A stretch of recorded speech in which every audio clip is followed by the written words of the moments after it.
آج میں آپ کو جاہل ہونے کی پہچان بتاؤں گی۔ بہت سے لوگ ایسے بھی ہوتے ہیں جو پڑھے لکھے ہوتے ہیں لیکن پھر بھی وہ کام ایسا کرتے ہیں جو جاہلوں سے بھی بڑھ کر جاہل نہیں کرے گا۔ جیسے کہ صبح صبح کسی کا چہرہ دیکھ لیا تو آج ہمارا دن اچھا جائے گا، صبح صبح اگر کسی کا چہرہ دیکھ لیا تو آج کا دن برا ہونے والا ہے۔ اگر تعویذ لٹکا لیا تو اب ہماری ہر چیز سے حفاظت ہوگی۔ اگر ہاتھ میں کالا دھاگا باندھ لیا تو پھر اب مجھے نظر نہیں لگے گی۔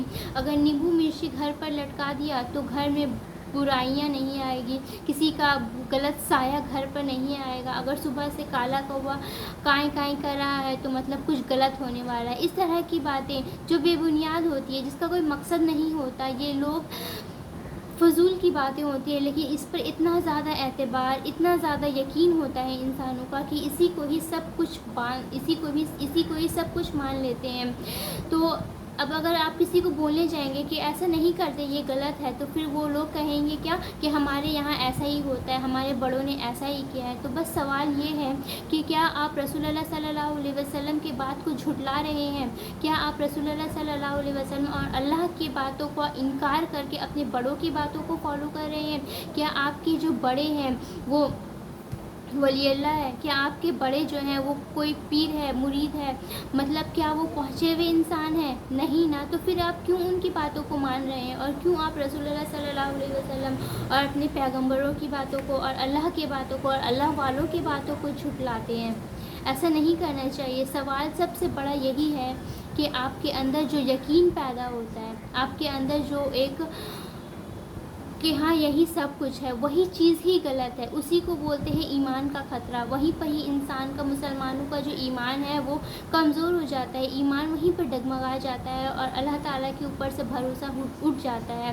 اللہ تعالیٰ بولتے، اور سب سے بڑا مسلمانوں کا کیا ہے کہ وہ اللہ کو چھوڑ کر کسی اور کو پکارتے ہیں۔ اگر ہم کسی کو کہیں گے نا کہ تم صرف اللہ کو ہی پکارو اپنی ہر چیز میں، تو وہ کہیں گے کیا کہ تم رہو گے اللہ والے، ہم ہیں فلاں والے، ہم ہیں علی والے، ہم ہیں حسین والے، ہم یا علی کرتے ہیں، ہم یا حسین کرتے ہیں، تم کرو یا اللہ۔ تو ایسا معاملہ ہے۔ کیا رسول اللہ صلی اللہ علیہ وسلم نے کبھی اللہ تعالیٰ کو چھوڑ کر، اللہ تعالیٰ کے سوا کیا کبھی ابراہیم علیہ السلام کو پکارا تھا؟ کیا کبھی موسیٰ علیہ السلام کو پکارا تھا؟ کیا کبھی نوح علیہ السلام کو پکارا تھا؟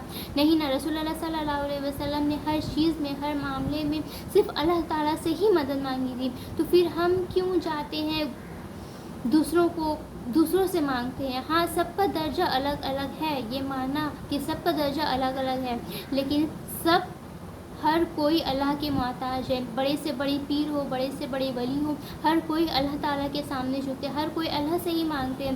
تو پھر ہم کیوں اللہ کو چھوڑ کر دوسروں سے مانگنے لگتے ہیں؟ یہیں پر ہی ہمارا ایمان جو ہے وہ ڈگمگا جاتا ہے، یہیں پر ہی ہمارا ایمان ختم ہو جاتا ہے اور دوسروں کو ہم مذاق اڑانے کا موقع دے دیتے ہیں۔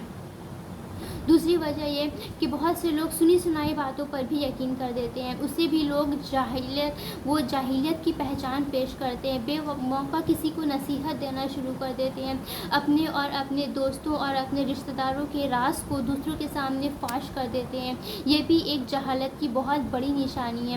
جو لوگ جاہل ہوتے ہیں، جس کو سمجھ نہیں ہوتی، وہ اپنے اور اپنے رازداروں کے راز کو دوسروں کے سامنے فاش کر دیتے ہیں۔ تو ایسا بھی نہیں کرنی چاہیے۔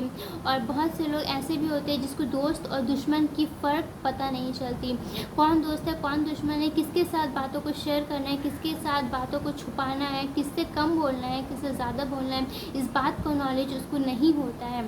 تو ایسا بھی ہم لوگوں کو نہیں کرنا چاہیے۔ سوچ سمجھ کے، آدمی کا چہرہ دیکھ کر کے، آدمی کا دماغ کو پڑھ کر کے ہمیں اپنا منہ کھولنا چاہیے۔ بات سمجھ میں آ رہی ہے؟ آپ ایسا حرکت نہ کریں، آپ ایسا کوئی کام نہ کریں کہ لوگ آپ کو جاہل کا ٹیگ لگا دیں، آپ کے اوپر لوگ بتا دیں کہ اس کو تو عقل نہیں ہے، اس کو تو بولنے کا طریقہ نہیں ہے، من گھڑت باتیں بتاتی ہے، فضول کی باتیں بولتی ہے۔ ایسا نہیں ہے کہ جو پڑھا لکھا نہیں ہوتے وہی یہ سب کام کرتے، پڑھے لکھے لوگ بھی ایسا کرتے ہیں، کیونکہ اس کے پاس نالج تو دوسری طرح کی نالج ہوتی ہے، اس طرح کی باتوں کی نالج نہیں ہوتی ہے۔ تو اس لیے زبان کو کھولنے سے پہلے اس کو ایک بار سوچ لیں کہ کس کے ساتھ کتنا بولنا ہے، کون سی باتیں کس کے سامنے کرنی ہے۔ ویڈیو اچھی لگی ہو تو لائک کمنٹ شیئر کر دیجیے گا۔